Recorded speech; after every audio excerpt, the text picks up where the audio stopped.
I'm Maria Menounos, and you're tuned in to AfterBuzz TV, the ESPN of TV talk. Now, let the buzz begin. Hi, y'all. It's Maria with AfterBuzz TV for Spotlight On, and you're here with my love, Eureka, the Elephant Queen, honey. How you doing, love? Woo! I'm doing okay.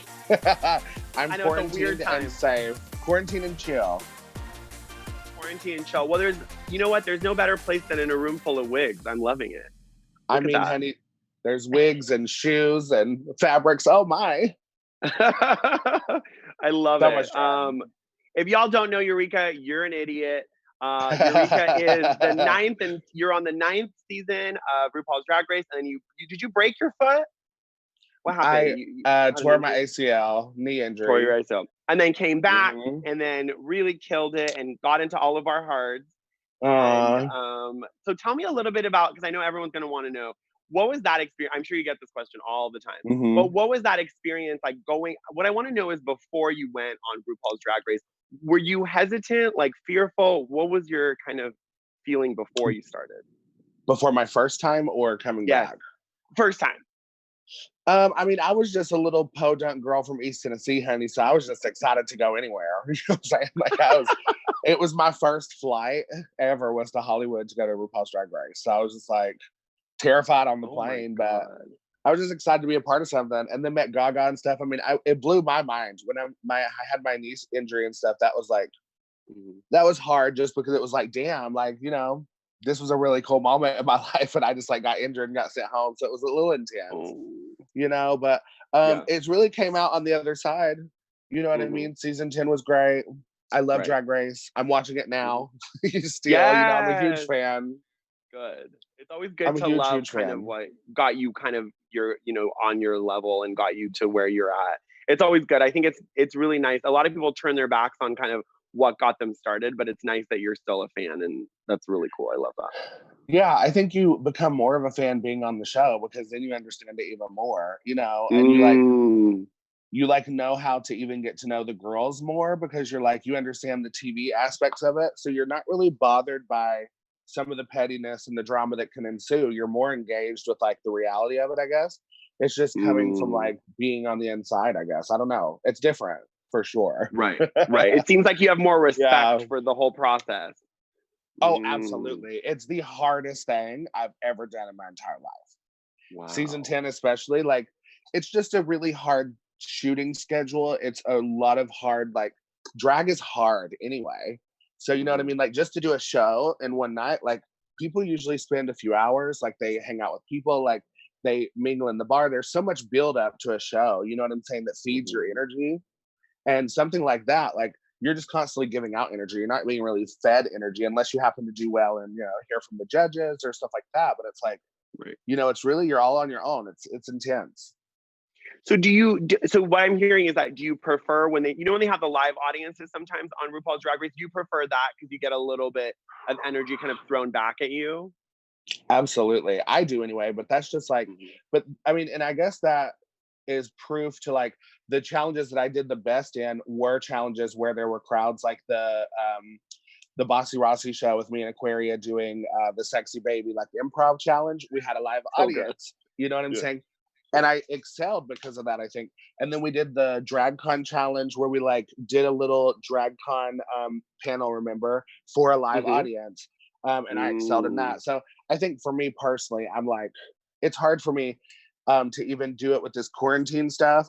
Like, there's been a lot of live shows online, you know what I mean? And I'm doing one tonight, I'm hosting. And I just sat here and I'm like, hang up a sheet of fabric and make a backdrop, you know what I mean? Like, try to make it cute, but it's like, it's not a live audience, it's different. It's very different. And I saw that a lot of people were doing those drag shows, and I was wondering, because I'm a stand-up comedian and it's really hard for me to even do these Zoom shows because there's no like energy being sent back to you. So it's kind of a bummer. Yeah, it's definitely different. That's what you're talking about, because you did a comedy show, you said, Yeah. And there's a disconnect between getting that energy back. You're like, am I being funny? Am I being fishy? Like, what am I doing wrong or right? And you just don't know. I bet it would be interesting to watch. Did you watch it back? I did watch it back, and there was a lot of moments where you're kind of like, waiting, and you're like, oh, I don't have a laughter.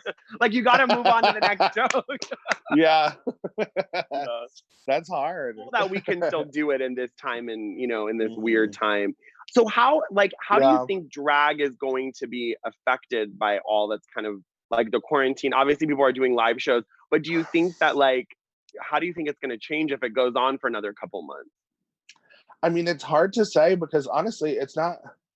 The scariest part is like these entertainers and stuff, this is the money they make normally. Like a lot of people, these are their jobs now. Doing drag has become jobs for people. You know what I'm saying? So it's like, they don't have a stay-at-home job or like something they can go back to or whatever, but there's so many people out of work right now. So not just them, but I think drag queens are honestly, drag queens are very survivor type people. And I think that's why they do drag, was to survive. So, drag queens are like Cher and cockroaches. We're always going to be here. You know what I'm saying? It's very true. We're not going anywhere, and we'll thrive in any condition. You know what I'm saying? Very true. Make it work. So drag will always be around, especially now that it's in mainstream. I mean, it's only getting more and more like exposure. It's crazy the level that drag is at in general. And then these Instagram live shows just shows people like support it, and they need it because they're willing to like continue to give money to it, even with all of us struggling and stressing about money. You know? Absolutely. Drag creates like a community within the LGBTQ that maybe there was a disconnect. Like, I know a lot of people don't get along, but when it comes to watching RuPaul's Drag Race every Friday night, they would pile into the bars, So there's that energy, like it really brings everyone together. Well, and when I host it, normally it's like I did the first episode here at Rocco's in West Hollywood for a friend, and it was so fun because I forget like how much it's like gay sports. You know what I'm saying? It's like, bitch, that's our like football game, honey. We're screaming and oohing and awing, and like in a bar, so, like at the TV, it is our kind of moment. Yeah, I mean, that's why I think we're so, we have such gay icons, is because we don't have those people in media already. We have very few that we can really idolize. You know what I mean? We have like, there's only a handful of openly gay people, I think, that are like at a level of famous where everyone adores them and there's that adoration. There's some, but with us, we get to choose and we get to make our own famous people. It's kind of crazy, you know? Right, honestly, it's absolutely true. The hetero community has really grown to love Drag Race even more too. I think a lot of the demographic has changed a lot, especially with cisgendered females, and even like families now are getting into the show. It's wild. It's really cool. I mean, do you think that has something to do with the fact that it went to VH1, so it became a bit more like okay, but it wouldn't have went to VH1 if it wasn't under demand. You know what I'm saying? Very true. I mean, it's like it might have. Ooh. My shit. How are you?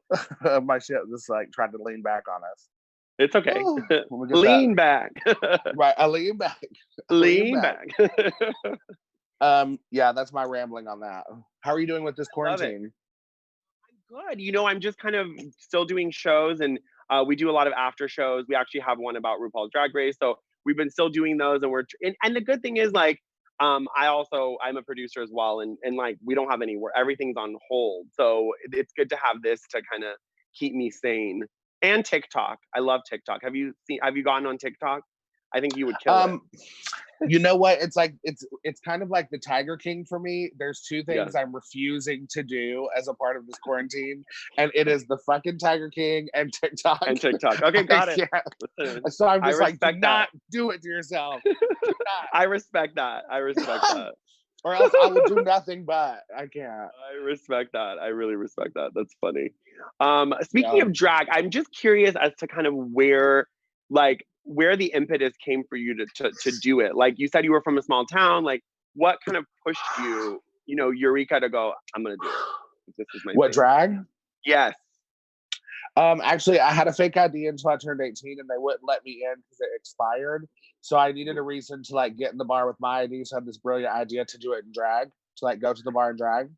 So I started going to the gay bar only in drag, and then it just kind of blossomed from there. They were like, do a Tuesday night talent show. And then I did it, and then I kept doing it, and then I turned out I really liked it. Right.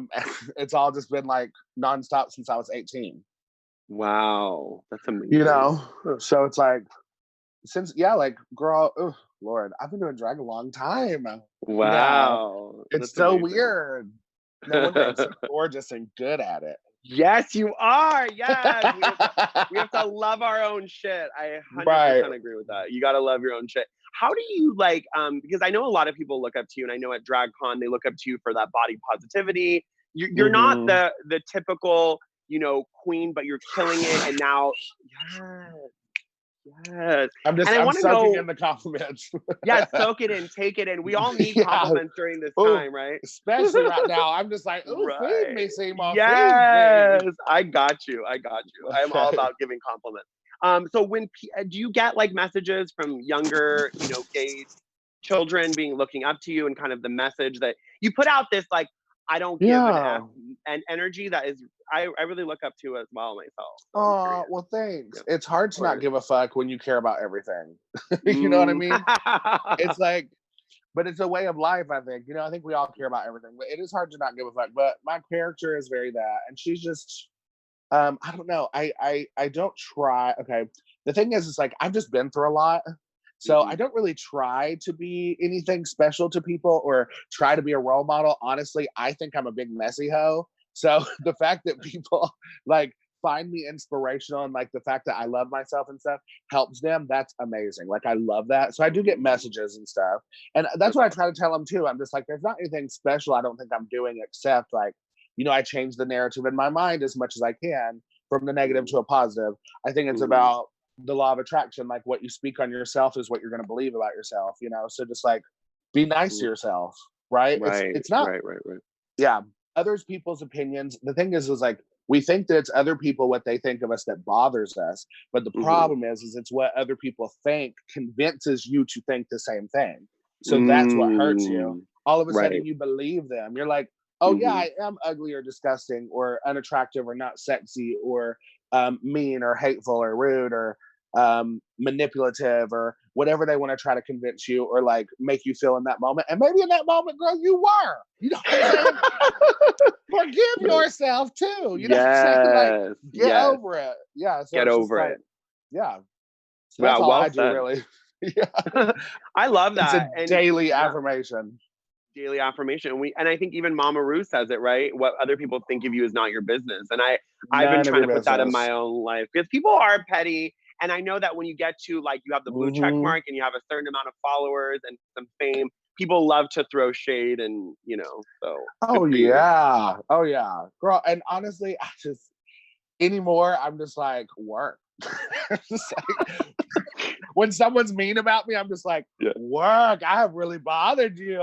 Yes, you have. Yes, you have. And I love it when my fans stick up for me and stuff, because that's really kind of the sweet part, is you get those shitty people in there, but then it also gives your fans something to fight for. They want to believe in you and they want something to fight for too. And when your fans start fighting for you and like, because they know what you really represent, that's really where the power comes from. And that's like, I think that's really like that's the special connection with like drag and stuff, is just like, there's a belief system with it. Like people believe in it. You know what I mean? Believe in the power of it. That's crazy. Right. And because it's beautiful. It's beautiful what you guys do, because I think a lot of like, even I'm gay, but like doing drag is always like another level to being queer. And I think that like you said, your drag queens are our icons, so we definitely look up the drag queens and go, wow, like that's amazing that you can get on this stage and kind of perform in that way. Are there moments like when you're at DragCon where you're like pinching yourself? You're like, oh my God, I can't believe this is my life. I stay pinching myself, to be honest. Only because I'm into it. You know what I'm saying? Yeah. Work. Come on. Pinch me. St. Patrick's Day is my favorite day of the year. I'm not wearing no green. No, I mean, yeah, I do. Honestly, a lot of times I don't believe it. Like I have a problem with feeling bad about being successful. Like I have a really bad problem with successful remorse or whatever.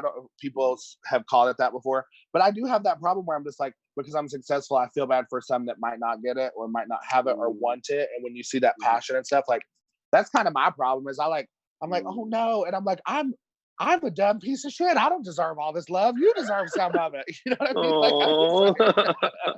Like, I don't really believe that, but you know what I mean? Like, right. No, I got you. But I think that's why you get the opportunities, because I think the universe is like, let me give Eureka more opportunities because you're not trying to take it from other people. So I feel bad about it, but I think it's also because I end up in the right place at the right time. I think it is the universe and it is luck sometimes, and also hard work, just be consistent. Right. If you're going to be messy, at least be consistently messy. Exactly. I love that. But if you're going to like do drag, just do it. Or if you're going to be a comedian, do it. You know what I'm saying? Just do it. Whatever you want to do, I think just put your all in it and just do it. Well, I think a lot of people, correct me if I'm wrong, they want to do it when they're like famous. And I'm like, you got to start somewhere. So you might do a show for 5 people and then 5 people becomes 20 and then it's like a snowball effect. But a lot of people don't want to do that. So I have done some shows for 1 or 2 people in the audience. Wow. And the bartenders and the doorman. You know what I'm saying? Like, girl, I've done some shows where there was more entertainers backstage than in the audience. You know what I'm saying? Wow. Like, very that. East Tennessee fish. But how do you do in those moments, like when you're in East Tennessee, like how do you find the confidence to just go in front of one person when it probably took you a couple hours, if not more, to get into drag? You do it for the check. Really? Mm-hmm. You know what I mean? At that time, it was like, I was only getting paid like $25 a show, but I needed that $25. Mm-hmm. You know what I'm saying? Sure. So, and I had a bag of rickety makeup, honey, and a costume I could throw on. So, bitch, I came out twirling. Yes. The owner knew I deserved my $25. There might be some person out there. But I'm gonna get just that, I think. Love that. That's awesome. Obviously, like, drag is your life and you have so much passion in it. Obviously what went down with, RuPaul's Drag Race and Cherry Pie, like, did you were you kind of like frustrated, or were you just kind of like, okay, this is just how it's going down? Or oh my God, we lost you. Drama. Oh, I lost you. Hold on. The drama. I don't know what that was, honey. That was the universe. Like, ooh. I was like, that was the end of the interview. Oh God. And goodbye. Goodbye. Cherry Pie, goodbye. But that's what Drag Race said to her, honey. They said, bye, girl. Miss Thing. Bye, when I say, I honestly, I was just, the situation itself, I don't really have comments on because there's a lot of opinions about this situation. It's terrifying and awful. But when it comes to Drag Race Mama, they did what they felt like they had to do, but Mama, they erased her. You know what I'm saying? I was like, oh my God. And then I saw her post and stuff like that. And I was just like, ooh. My tea was like, that video with Manila Luzon where she's like, got the cup of tea. Like, oh. Yeah. I felt like that, girl. I was just like, oh God. It was so much spilled tea. They have got to be working their asses off trying to cut her out and stuff. You know what I mean? Because she's not. And she's doing well. She's doing well, which I think is harder. If she had not done as well, maybe that part. Yeah. Bummer. Well, girl, that part. Mama, and she looks like she might do well the rest of the season. I don't know. I know she's doing really well, so I'm like, awkward. I mean, what's going to happen when she keeps winning episodes and then she's already disqualified, right? So, I mean, I'm honestly just I'm nosy and curious. And, they don't tell us girls nothing. They don't, because they know better. They know the girls will clickety, clackety, cluck, cluck, honey. And as soon as we find out anything, we start calling the other girls like, oh, bitch, did you hear? Blah, blah, blah, blah, blah. So World of Wonder has caught on and knows better. Yeah. I don't really know anything. But I do wonder, like, how's the finale going to go? Like, are they going to, whoever was like next in line, are they going to get bumped up? You know what I'm saying? Like, what are they doing? What's the format going to be? Because we don't know who the top 4 is. Are they just going to do a top 3? Or, I don't know. So we don't know. I'm curious. And is it even going to be live? We'll have to see. Maybe it'll be on Zoom. I don't know. Well, they might just have to film it without an audience because people are still kind of doing that. I think people are still filming stuff like without an audience. Right. But even that's risky, especially in a month or two. It's a little risky because Andy Cohen was doing that and he still got it. got corona because he was doing that no audience, but just just his crew. So yeah, I just don't. Yeah. I don't want the corona. I just don't want. No, we don't want it. Do you feel like Drag Race did what they should have done? I think they did the best they could have done. I mean, again, if it was someone that wasn't doing as well, they could have maybe cut around that person. But you know, they have that very dramatic message in the beginning. It's all very dramatic, and you know, the gays, we love this drama. So we love the dramatic black screen that says like she was disqualified. We are here for that. So we're here every for that episode. Twice an episode, mama, at the beginning and the end. And on Untucked. Ooh. Yeah. Ooh, it's very dramatic. And they don't want you to fall in love with her. They're like, don't fall in love with her. She out. So but weirdly, but weirdly, does it make you almost more interested because you never get to see her? Not saying like there's a part of me that's like, I get more curious about her as a character, but then I remember like, obviously I can't support you and I don't, but I'm also like, weirdly intrigued because I'm like, you're keeping me from her and I want to know more, you know? So I'm just like, I wonder how many other people are feeling that way where I'm just like, she's kind of slaying it. You know what I mean? Yeah. So no, there's a lot. More. No, there's a lot. I'll send you this Instagram. It's like Sherry Pie content and it's like all of her kind of deleted scenes that are like all someone had found them. So I think everyone's morbidly curious, you know, like we want to know more. So it's like, it's an interesting and intriguing story. And the one thing I wonder, and a friend of mine brought this up weirdly, we can talk about this, I feel, is like, is it almost going to end up glamorized in a way that does give her a comeback? You know what I mean? Because the fans are very that like World of Wonders canceling her, so we're gonna glamorize her. You know what I'm saying? Like, we're very, as fans, we're very like rebellious to like, you know what I mean? It's never what we want it to be. You all are not correct. You all did not learn and like win the award for understanding what we want. We want opposite of what you're giving, you know? Yeah, so makes sense. I wonder, weird. That's gonna be, we'll have to wait and see. I don't know, but it seems that way. You're right. Because I think now she's found her own group of fans that are like maybe kind of against the grain or I don't know. Well, there's always like people that don't care about how others are affected by things. You know what I'm saying? And they just like, they just don't care. There are people that care and people that don't. So there are going to be people that don't care that are going to still want to be her fans, you know? And absolutely. Right. That's their place, girl. Well, Eureka, it's the same people that are going to the beach right now and kind of just like still going out and about. It's like, hello? Yeah. Some people care, some people don't. Bitch, the same people that would hide their zombie bite, bitch. Okay? Like, you're absolutely right. I haven't been bitten. Yeah. No, girl. You have, girl. You're foaming at the mouth. Right, mama. That is a green and purple bite on your arm, mama, and it is pussing. What is happening? What is happening? So tell me about those wigs behind you. Who's the favorite? I love all of my children equally. Oh, wow. So diplomatic. Well, you know, I don't want one of them to get mad, honey, because then she'll be coming out here frizzy and fucked up. Oh, there you go. You don't want anyone to turn on you during quarantine as well.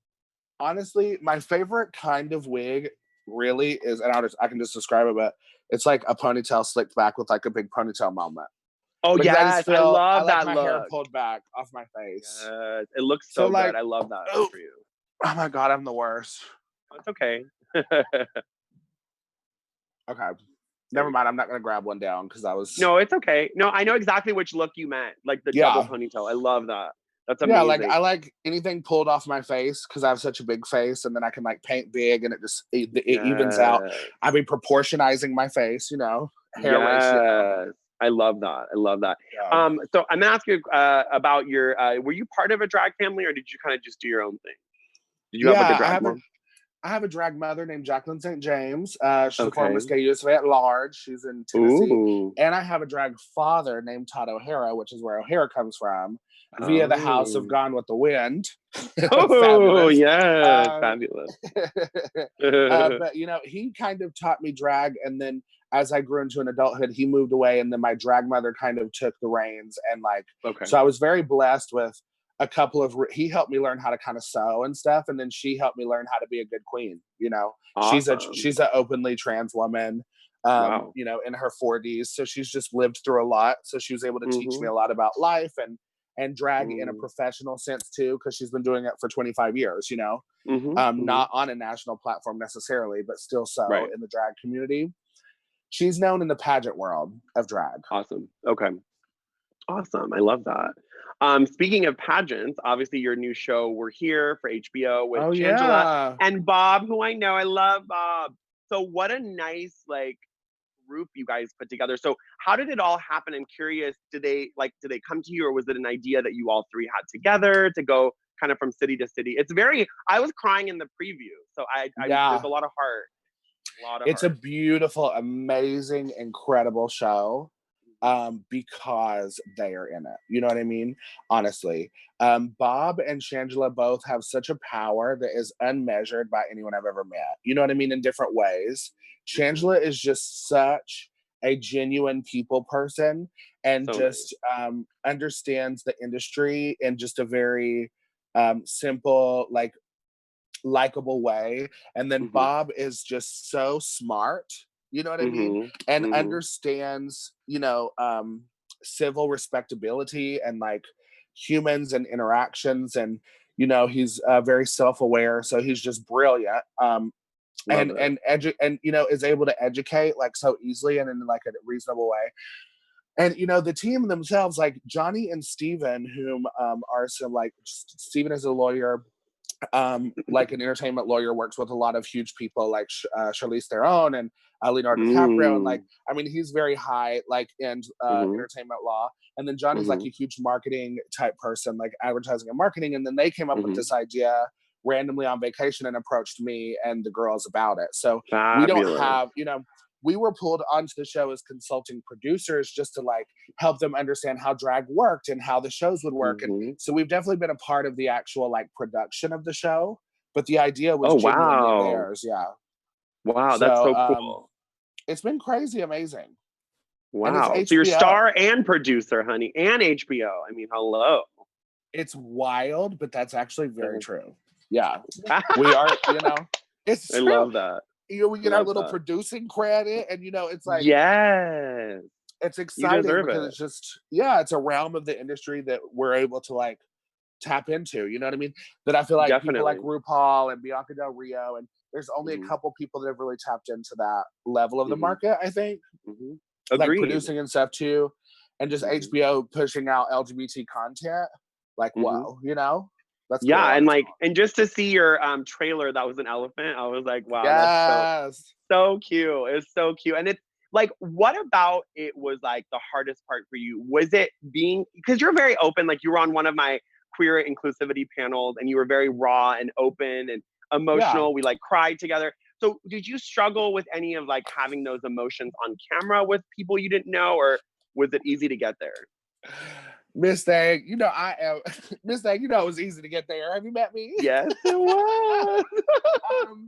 I just try to be genuine and open, and I think that's what helps me on the show is that the people that I work with connect to me easily, just because I don't mind being vulnerable and honest, so that then they can feel comfortable too. You know, I live by the merit in a situation like that, or anytime I'm talking to someone emotionally, it's like. I try to let them see my vulnerable side so they can feel comfortable too, you know, so they know they're not being judged, I guess. But no, I'm definitely not afraid to be honest about my emotions. But also it's like, it was cool to get to help other people because you learn so much about yourself. You know, I mean, the show's full of so many diverse characters too. You know, the premise of the show, I don't know if you know, but basically we're traveling to smaller towns because we all kind of come from small towns ourselves and have made it into a successful realm. And there's these LGBT cultures there that are very suppressed, and, you know, people that are different elements of the spectrum, like allies, trans allies, you know, gay, lesbian, we, cisgender, cis male, cis female, all the above has been a part of the show, you know, and have experienced like, and we're pushing into an experience of drag, but also like, we talk about more of the element of how like we as a chosen family support each other and like the resources you can find by being out there and open, you know, and like showing your face so that others know too, and, you know, creating safe spaces and then also like we get to do drag and like create a show with them, and we invite their townspeople. You know, we go out and like get people to come see the show and like physically do it and expose these towns to a different type of drag and a level of it that's inspiring to these towns, and it creates it. You know, these people come together for these shows, and the energy in that building is always like a safe space type place that decides that they're comfortable with us having the show. And it's usually a place that they didn't know was a safe space. So that's really cool. And then we power it up that night with all these people and all this energy and the cheer and the love and the acceptance. So imagine how long those buildings are going to last with that energy. You know what I mean? Like, it's really, it's special. Everyone that works on it, like, they get so emotional every night at the show, like after and stuff, just because the energies are so incredible. Like, and just you can feel the change and the freedom. People are just living free that didn't know they could. Like, we've seen mothers like come around to their parents, like to their kids. Like we're seeing like it's wild. It's really cool. We're seeing the struggle of trans I'm gonna cry. You're gonna cry, but you're also right now. Just like, you explaining it. You explaining it right now is making me cry because it's like it's taking up space, and that's something that you do so. Like you, Shangela, and Bob do so effortlessly. I agree. You guys take up space without like taking the air out of the room, and so that's why I kind of got choked up when you were explaining it. I love that. Well, that's a beautiful way to hear it said too, because it is true. I mean, me, Bob, and Shangela are very like big presences, so it's like I think that is what's going to help the dynamic of the show. It's really special to be a part of, to be honest. That's awesome. I'm very blessed. You really are. And I think that a lot of people look up to you, and a lot of people are just so proud of what you've done with your career, and me included. But I just have a fun question as we kind of round out the interview. Is if you weren't doing drag, is there something like a secret talent you have or something else you could see yourself doing? You know, honestly, I always saw myself being a teacher. Okay. Yeah, like, you know, and I've always been interested in like theater and stuff like that. So I would probably teach and like try to run the theater department, or you know what I mean, like music, or be a part of the arts somehow, but like teach it probably. I can see that. Yeah, and I would love to have you. Ooh, science.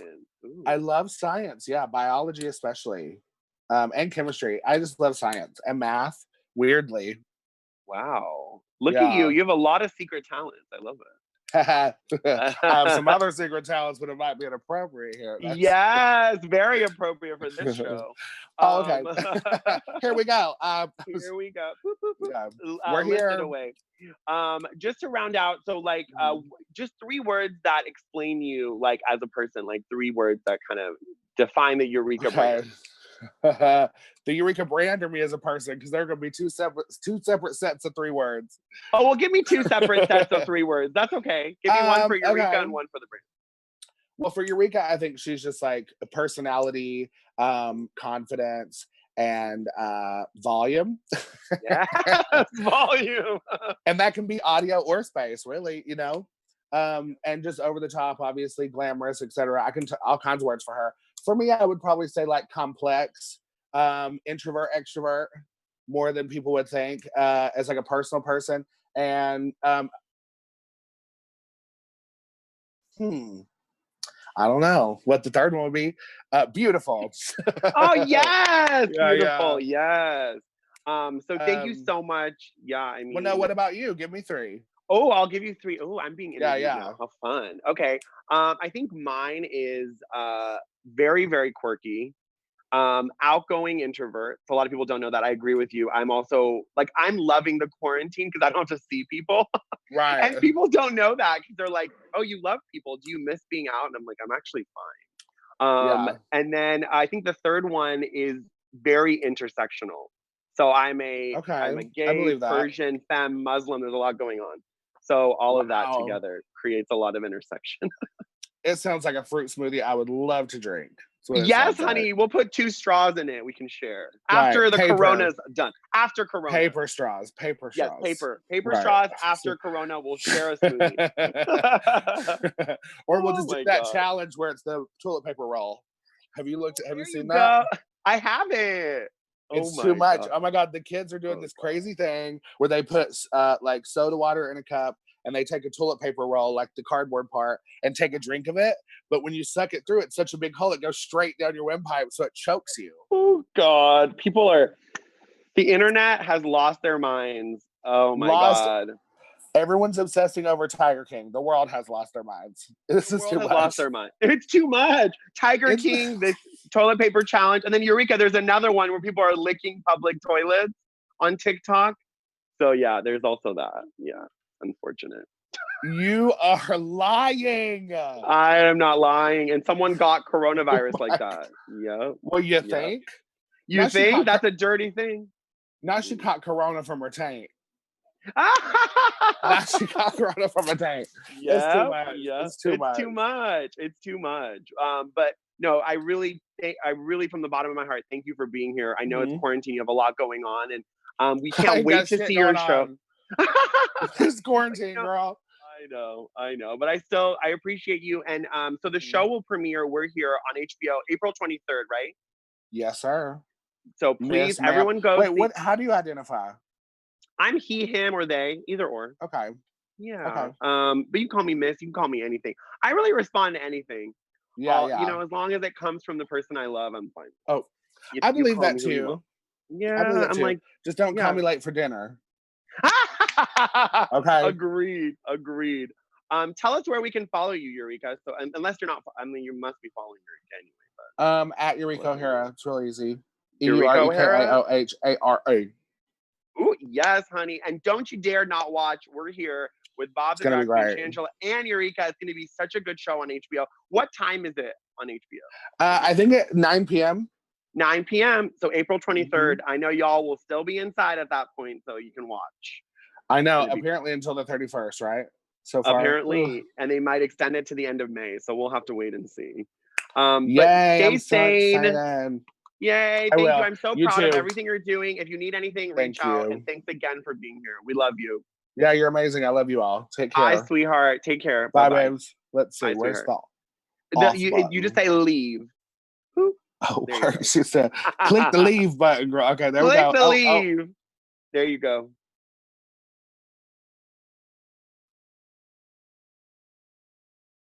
What was that?